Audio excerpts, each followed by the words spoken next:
ಪಾಲ್ಗೊಂಡಿರ್ತಕ್ಕಂಥ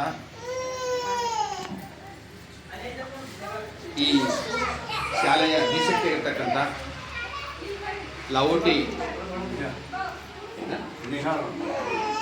ಬಂಧುಗಳ ಪರವಾಗಿ ಹಾಗೂ ಈ ಶಾಲೆಯ ಮುಖ್ಯಸ್ಥರಾಗಿರ್ತಕ್ಕಂಥ ನೇಹಾ ಲಾವೋಟಿ ಮತ್ತು ಅವರ ಸಿಬ್ಬಂದಿಯ ಪರವಾಗಿ ಎಲ್ಲ ಮುದ್ದು ಮಕ್ಕಳನ್ನು, ಪಾಲಕರನ್ನು, ಪೋಷಕರನ್ನು ತುಂಬ ಹೃದಯದಿಂದ ಈ ಒಂದು ಕಾರ್ಯಕ್ರಮಕ್ಕೆ ಸ್ವಾಗತಿಸ್ತಾ ಇದ್ದೀವಿ. ಗೊತ್ತಿರುವಾಗೆ ಈ ಅಕ್ಷರಾಭ್ಯಾಸ ನಮ್ಮಲ್ಲಿ ಹಿಂದೂ ಸಂಪ್ರದಾಯ ಪ್ರಕಾರವಾಗಿ 16 ಮುಖ್ಯವಾಗಿರ್ತಕ್ಕಂಥ ಸಂಪ್ರದಾಯಗಳಿದೆ, ಸಂಸ್ಕಾರ ಇದೆ. ಆ 16 ಸಂಸ್ಕಾರಗಳಲ್ಲಿ ಮುಖ್ಯವಾಗಿರ್ತಕ್ಕಂಥ ಸಂಸ್ಕಾರ ಏನಪ್ಪ ಅಂದ್ರೆ ಈ ಅಕ್ಷರಾಭ್ಯಾಸ. ಮಗು 2 ರಿಂದ 3 ಅಥವಾ 5 ಇರ್ತಕ್ಕಂಥ ವಯಸ್ಸಿನೊಳಗೆ ಈ ಅಕ್ಷರಾಭ್ಯಾಸ ಕಾರ್ಯಕ್ರಮವನ್ನು ಮೂಲಕವಾಗಿ ಅವರಿಗೆ ಶಿಕ್ಷಣವನ್ನು ಬೋಧಿಸಲಾಗ್ತದೆ. ಇಲ್ಲಿ ಈ ಅಕ್ಷರಾಭ್ಯಾಸ ಕಾರ್ಯಕ್ರಮ ಯಾಕೆ ಮಾಡ್ತಾರೆ ಅನ್ನೋದಂದ್ರಪ್ಪ ಅಂದ್ರೆ ಆ ಮಗು ಒಂದೇನಪ್ಪ ಅಂದ್ರೆ ಅಕ್ಷರ ಕಲೀಲಿಕ್ಕೆ ದೀಕ್ಷೆ ಇರ್ತಕ್ಕಂಥ ಒಂದು ಸಮಾರಂಭ ಅಂತ ಹೇಳ್ತಾರೆ.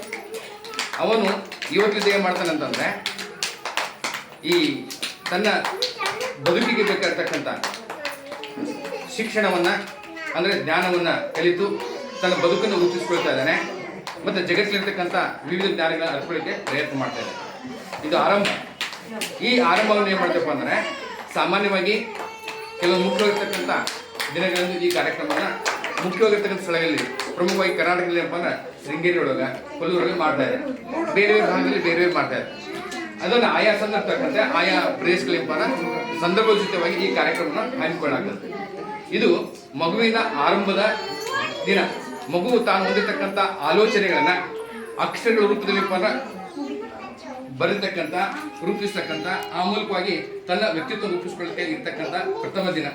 ಈ ಒಂದು ಕಾರ್ಯವನ್ನು ಏನು ಮಾಡ್ತೀಪ್ಪ ಅಂದರೆ ಸಾಮಾನ್ಯವಾಗಿ ವಿದ್ಯಾದೇವತೆ ಇರ್ತಕ್ಕಂಥ ಮಾತೆ ಸರಸ್ವತಿ ದೇವಿಯನ್ನ, ಬುದ್ಧಿ ಪ್ರಧಾನದಾಯಕವಾಗಿರ್ತಕ್ಕಂಥ ಗಣಪತಿಯನ್ನು ಪೂಜಿಸುವ ಮೂಲಕವಾಗಿ ಮತ್ತು ಅವರ ಆಶೀರ್ವಾದವನ್ನು ಪಡೆದುಕೊಳ್ಳುವ ಮೂಲಕವಾಗಿ ನಾವು ಅವ್ರಿಗೆ ನಮಿಸಿ ಆ ಮೂಲಕವಾಗಿ ನಮಗೆ ವಿದ್ಯಾ ಬುದ್ಧಿಯನ್ನು ಕೊಡಪ್ಪ, ನಮಗೆ ಆರೋಗ್ಯವನ್ನು ಕೊಡು, ನಮಗೆ ಈ ವಿದ್ಯಾ ಮತ್ತು ಜ್ಞಾನದಿಂದಾಗಿ ಮುಂಬರುವ ದಿನಮಾನಗಳಲ್ಲಿ ಒಂದು ನಮ್ಮದೇ ಆಗಿರ್ತಕ್ಕಂಥ ವ್ಯಕ್ತಿತ್ವ ರೂಪಿಸಲಿಕ್ಕೆ ನಮಗೆ ಸಹಾಯ ಮಾಡಿ ಎಂಬತಕ್ಕಂಥ ಕೋರಿಕೆಯನ್ನು ಮಾಡ್ತಾ ನಾವೇನು ಮಾಡ್ತೀವಿ ಅಂದ್ರೆ ಸರಸ್ವತಿ ದೇವಿಯನ್ನ ಮತ್ತು ಗಣಪತಿಯನ್ನು ಪೂಜಿಸಿ ನಾವಿಂದ ಬೇಡ್ಕೊಳ್ತಾ ಇದ್ದೀವಿ. ಈ ಒಂದು ಕಾರ್ಯಕ್ರಮದಲ್ಲಿ ನೀವೆಲ್ಲ ಪಾಲ್ಗೊಂಡಿದ್ದೀರಿ. ಈ ಪಾಲ್ಗೊಂಡಿರ್ತಕ್ಕ ನಿಮಗೂ ಮತ್ತು ಮಕ್ಕಳಿಗೆ ಶುಭವಾಗಲಿ ಎಂಬತಕ್ಕಂಥ ಹಾರೈಕೆ ಮಾಡಿ ಈಗ ಏನು ಮಾಡ್ತೀವಿ ಅಂದ್ರೆ ನಾವು ಅಕ್ಷರಾಭ್ಯಾಸ ಕಾರ್ಯಕ್ರಮ ಈಗ ಪ್ರಾರಂಭಿಸ್ತಾ ಇದ್ವಿ. ಮತ್ತು ಈ ಕಾರ್ಯಕ್ರಮವನ್ನು ನಿಮ್ಗೆ ಗೊತ್ತಿರೋ ಅಂದ್ರೆ ಅಚ್ಚುಕಟ್ಟಾಗಿ ನಿರ್ಮಿಸಲಿ ಅಂದ್ರೆ ನಮ್ಮ ಲಾವೋಟಿ ಬಂಧುಗಳು, ಅದರಲ್ಲಿ ಮುಖ್ಯವಾಗಿ ಈ ಸಂಸ್ಥೆ ಮುಖ್ಯಸ್ಥರಾಗಿರ್ತಕ್ಕಂಥ ನೇಹಾ ಲಾವೋಟಿ ಮತ್ತು ಅವರ ಸಿಬ್ಬಂದಿ ವೃಂದರು ಬಹಳ ಕಾಳಜಿ ಮಾಡ್ತಾರೆ ವಿದ್ಯಾರ್ಥಿಗಳ ಒಂದು ಸರ್ವತೋಮುಖ ಅಭಿವೃದ್ಧಿಗೋಸ್ಕರವಾಗಿ. ನಿಮ್ಗೆ ಗೊತ್ತಿರೋ ಏನಪ್ಪ ಅಂದ್ರೆ ನಮಗೆ ವಿದ್ಯಾಗೀತೆ ಅಂದ್ರೂ ಅಷ್ಟೇ ನಡೆಯಂಗಿಲ್ಲ, ಶಿಕ್ಷಣ ಇದ್ರೂ ಅಷ್ಟೇ ನಡೆಯಂಗಿಲ್ಲ. ಶಿಕ್ಷಣದೊಂದಿಗೆ ಸಂಸ್ಕಾರ ಕೂಡ ಬಹಳ ಮುಖ್ಯ ಇರ್ತದೆ. ಸಂಸ್ಕಾರ ಇಲ್ಲದಿರ್ತಕ್ಕಂಥ ಶಿಕ್ಷಣ ಸ್ಮಶಾನಕ್ಕೆ ಸಮಾನ ಅಂತ ಹೇಳ್ತಾರೆ. ಯಾಕಪ್ಪ ಅಂದ್ರೆ ನಿಮ್ಗೆ ಗೊತ್ತಿರೋ ಏನಪ್ಪ ಅಂದ್ರೆ ಇಲ್ಲಿ ನಿಮಗೆ ಈ ಸದ್ಯಕ್ಕೆ ಏನಪ್ಪ ಅಂದ್ರೆ ಪೈಪೋಟಿ ಯುಕ್ತವಾಗಿರ್ತಕ್ಕಂಥ ಜಗತ್ತಿದೆ. ನಾ ಮುಂದೆ ನೀ ಮುಂದೆ ಅಂತಕೊಂಡಿದೆ. ಮತ್ತು ಜಗತ್ತಿಗೆ ಯಾರಿಗೆ ಸಲ ಮುಡಿದಪ್ಪ ಅಂದ್ರೆ ಯಾರು ಗೆಲ್ತಾರ ಅವ್ರಿಗೆ ಏನಪ್ಪ ಸಲ ಮುಡಿತಾರೆ. ಸೋಲೋಗಿ ಏನಪ್ಪ ನಿಂದ ಅದು ಸಲ ಮುಡಿಯಂಗಿಲ್ಲ. ಅದರರ್ಥ ಏನಪ್ಪ ಜಗತ್ತಲ್ಲಿ ಎಲ್ಲರೂ ಏನು ಮಾಡ್ದಪ್ಪ ಯಾರು ಗೆಲ್ತಾರೆ, ಯಾರು ಮುಂದುವರಿತಾರ, ಯಾರು ಏನಪ್ಪ ಎಲ್ಲ ರೀತಿಯಲ್ಲೇ ಸಶಕ್ತರಾಗ್ತಾರ ಅಂಥವ್ರಿಗೆ ಏನಪ್ಪ ಸಲ ಮುಡಿತದ. ಸೋತವ್ರಿಗೆ ಏನಪ್ಪ ಬಹುಪರಾಕ್ ಅಂತಾರೆ, ಜೈ ಪರಾಕ್ ಅಂತಾರೆ. ಅವ್ರಿಗೆ ಏನಪ್ಪ ಎಲ್ಲರಿಗೂ ಏನಪ್ಪ ಪ್ರದರ್ಶನ ಮಾಡ್ತಾರೆ, ಆರಾಧಿಸ್ತಾರೆ. ಆ ಸೋತವ್ನಿಗೆ ಏನಪ್ಪ ಯಾರು ಇದು ಮಾಡೋದಿಲ್ಲ. ಯಾರು ಮಾಡ್ತಾರೆ ಏನ್ರಿ? ಸೋತವ್ರ ಜೊತೆಗೆ ಯಾರು ಇರ್ತಾರೆ? ಯಾರು ಇರೋದಿಲ್ಲ. ಅವ ಏಕಾಂಗಿ ಸನ್ಯಾಸಿ ಇದ್ದಂಗೆ. ಆದ್ರೂ ಕೂಡ ಇದಕ್ಕೆ ಅಪವಾದ ಇದೆ. ಈಗ ಮಹಾಭಾರತ ಕಾಲ ಏನಪ್ಪ ಪಾಂಡವರಿದ್ರು, ಅವ್ರಿಗೆ ಏನಪ್ಪ ಅವ್ನ ಜೊತೆಗೆ ಅನೇಕ ಕಷ್ಟಗಳಿದ್ದು, ಸೋತಿದ್ರು. ಅವನೇಪ್ಪ ಏನು ಸಹಾಯಕನೇ ಇದ್ದಪ್ಪ ಶ್ರೀಕೃಷ್ಣ ಪರಮಾತ್ಮ. ಇಲ್ಲಿ ಏನಪ್ಪ ಅಂದ್ರೆ ನಾವು ಈ ಪೈಪೋಟಿ ಜಗತ್ತಿನ ಅಂಕಗಳ ಮೇಲೆ ನಿರ್ಧಾರ ಆಗ್ತದೆ ಬದುಕು. ಆದರೆ ಇದು ಅಂಕಗಳಿಂದ ಜೊತೆಗೆ ಏನಪ್ಪ ನಮ್ಮ ಸಂಸ್ಕಾರ ಕೂಡ ಬಹಳ ಮುಖ್ಯ ಇರ್ತದೆ. ಈ ಸಂಸ್ಕಾರ ಇರೋದ್ರಿಂದ ಏನಪ್ಪ ನಮ್ಮ ಬದುಕು ಏನಪ್ಪ ಪರಿವರ್ತನೆ ಆಗ್ತದೆ, ಒಳ್ಳೆ ವ್ಯಕ್ತಿತ್ವ ರೂಪುಗೊಳ್ತದೆ.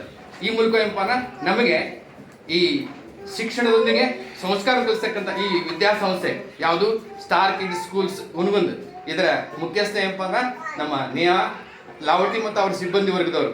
ಮತ್ತು ಅವರ ದಿಶಕ್ತಿ ಇರ್ತಕ್ಕಂಥ ಅವರ ತಂದೆ ತಾಯಿಗಳು ಮತ್ತು ಅವರ ಪರಿವಾರ ವರ್ಗದವರು.